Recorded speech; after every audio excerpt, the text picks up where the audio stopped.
नमस्कार दोस्तों। कहिए कैसे हैं आप सब।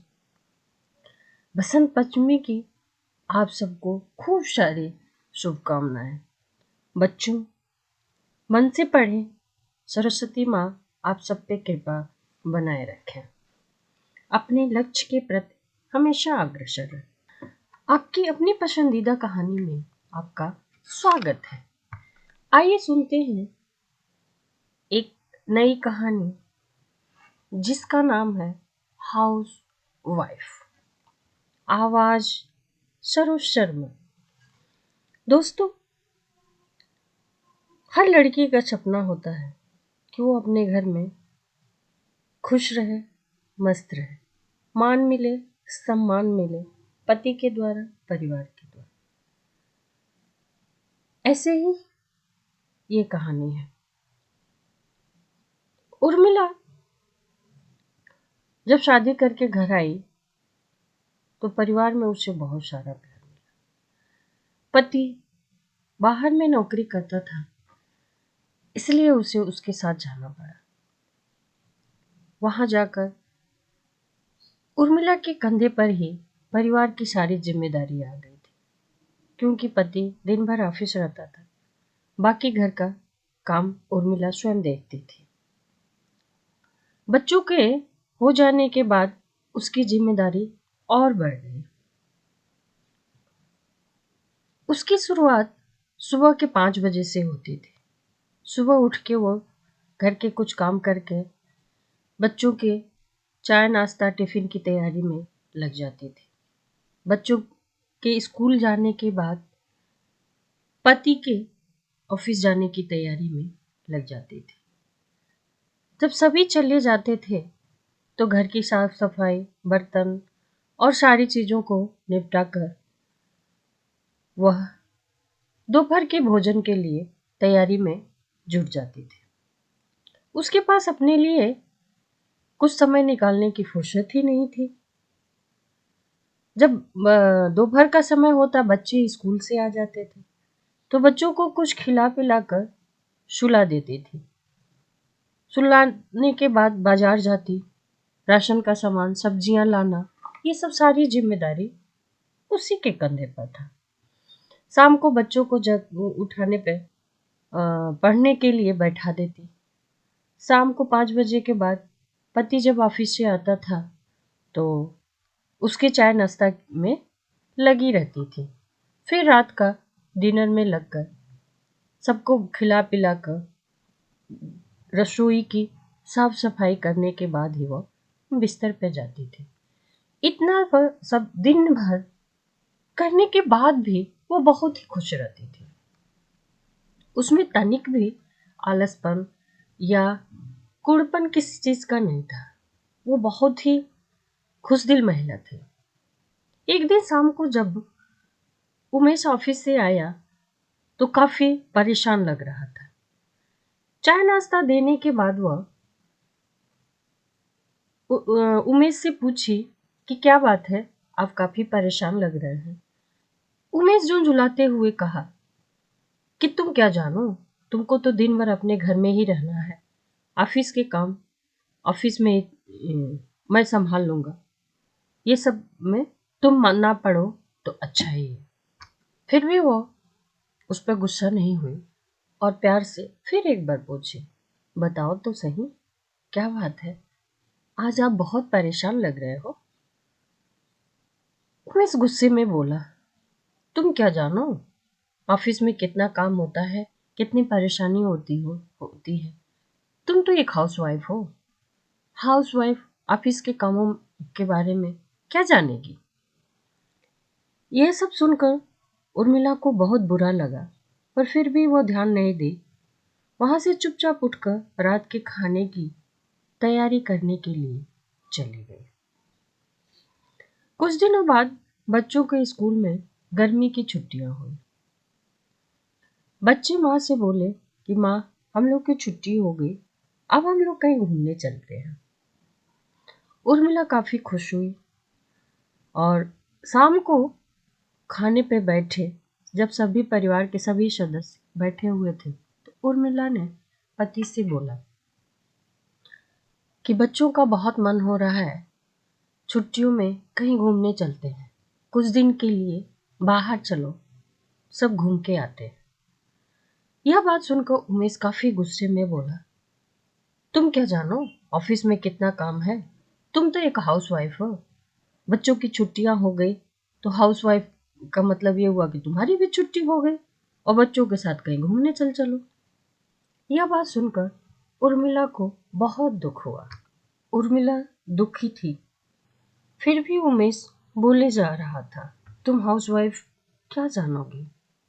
ऑफिस में पूरे 7 दिन तक मुझे सुबह से लेके शाम तक काम करना पड़ता है।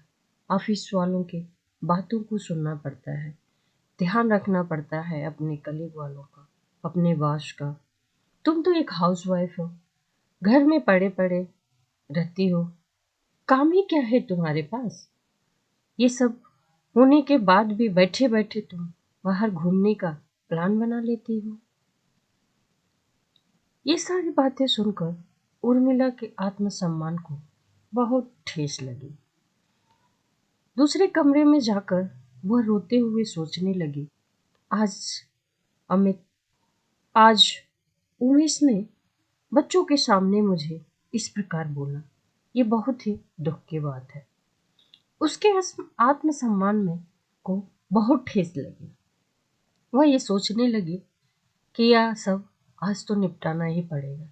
यदि आज मैं ऐसा सोच के कुछ कदम नहीं बढ़ाती हूँ तो मुझे जिंदगी भर इन बातों को सुनते रहना पड़ेगा। यह सब सोचते हुए उर्मिला दूसरे दिन जल्दी उठी। वैसे भी बच्चों के गर्मियों की छुट्टियां चल रही थी। वह उठकर घर का कोई काम नहीं किया। बच्चे छुट्टियां होने की वजह से देर तक सोते थे और नाश्ता भी देर में ही करते थे। इसलिए वह अपना नहा धोकर उठी और मंदिर चली गई। इधर कुछ देर बाद जब उमेश उठा तो देखा सुमन कहीं घर में दिखाई नहीं दे रही। बेड के बगल में टेबल पर एक चिट्ठी पड़ी थी जिसमें लिखा था कि मैं मंदिर जा रही हूँ। उमेश काफी गुस्से में था। बाहर देखा तो घर बाकी कमरों की सफाई नहीं थी। सुबह उसे ऑफिस जाने के लिए कपड़े प्रेस नहीं थे, नाश्ता भी नहीं बने थे। इन सब चीजों को देखकर अमित बहुत गुस्सा हो रहा था। इन सब चीजों को देखकर उमेश बहुत गुस्सा हो रहा था, लेकिन कर भी क्या सकता था। जैसे तैसे उसने ऑफिस के लिए अपने कपड़े प्रेस किए और बिना नाश्ता खाए ऑफिस चला गया। सुमन मंदिर में जानबूझकर देर तक बैठी रही और काफी लेट में घर पहुंची। घर आई तो देखी कि उमेश जा चुका था और बच्चे अभी सो रहे थे। फिर उसने घर को साफ सफा किया और नाश्ता बनाया, बच्चों को जगाया, नहला धोला कर नाश्ता बनाया, खिला पिला कर फिर छोड़ दिया। आज घर का कोई भी काम उसने नहीं किया, सब ऐसे जहां तहां बिखरा हुआ था। वैसे भी छुट्टियां चल रही थी, बच्चे घर में थे तो खिलौने, बिस्तर, चारों तरफ सब कुछ बिखरे पड़े हुए थे। और ये सब करने के बाद उर्मिला अपने कमरे में जाकर सो गई। शाम तक वह कमरे में ही पड़ी रही। उमेश जब ऑफिस से घर आया तो देखा घर काफी गंदा बिखरा पड़ा है। कहीं खिलौने हैं, कहीं बिस्तर है, कहीं बच्चों के कपड़े फैले पड़े हैं, तौलिया है, जो कि आज तक इतने दिनों में उसका घर इतना गंदा कभी नहीं मिला था। यह देखकर उमेश को बहुत गुस्सा आया। यह सब देखकर उमेश बच्चों से पूछा, मम्मी कहाँ है? बच्चों ने बोला कि मम्मी कमरे में आराम कर रही है। ऐसी बातें सुनकर उमेश को बड़ा आश्चर्य हुआ, क्योंकि आज तक शाम को कभी उर्मिला को वह सोते हुए नहीं पाया था, बल्कि उसके आने से पहले ही वह उसके लिए चाय नाश्ता बनाने की तैयारियों में जुट जाते थे, जो कि उसके आते ही गर्मा गर्म चाय कुछ खाने को मिल जाता था।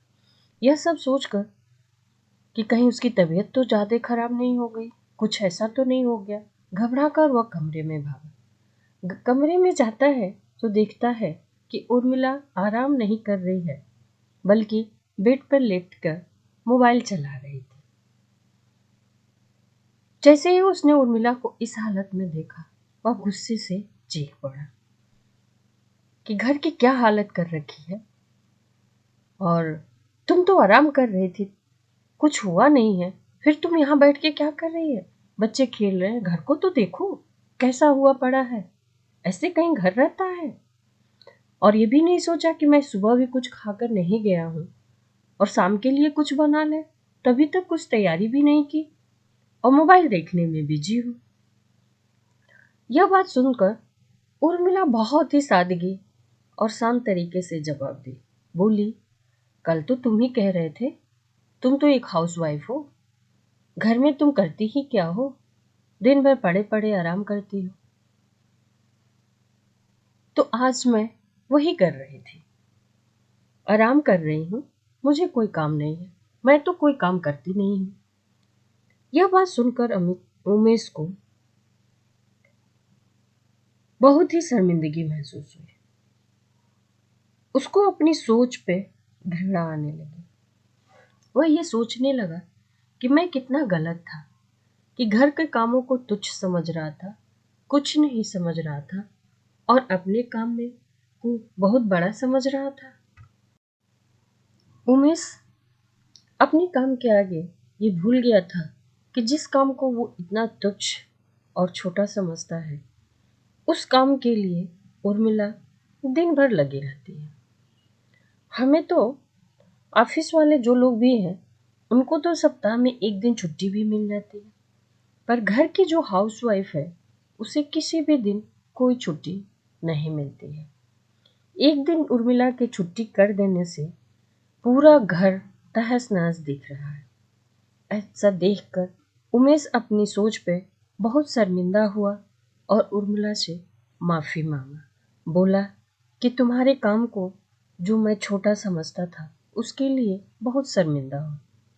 आज तुम मुझे माफ़ कर दो, आगे से मैं तुम्हारे हर एक काम में भी तुम्हारा हाथ बटाऊंगा और जीवन को खुशी खुशी बिताएंगे। उमेश की इन बातों को सुनकर उर्मिला काफ़ी खुश हो गई और खुशी खुशी किचन में जाकर उमेश के लिए नाश्ता बनाने लगी। ये थी एक हाउसवाइफ की कहानी। दोस्तों, ये हमारे लिए बहुत बड़ा सीख है। जो भी हाउसवाइफ है और जो लोग भी हैं, उन सबके लिए यह एक सीख है कि हम जब तक अवेलेबल रहेंगे, जितना ही जो चाहेगा उसके पीछे रहेंगे, तब तक हमारी कोई वैल्यू नहीं रहेगी। अपनी वैल्यू बनाने के लिए हमें हर समय अवेलेबल बने रहने की चीज़ों को छोड़ना पड़ेगा, तब जाके आपकी वैल्यू बनी रहेगी। दोस्तों, कहानी अच्छी लगी हो तो लाइक, कमेंट, शेयर और सब्सक्राइब करना ना भूलें। मिलते हैं एक और नई कहानी के साथ।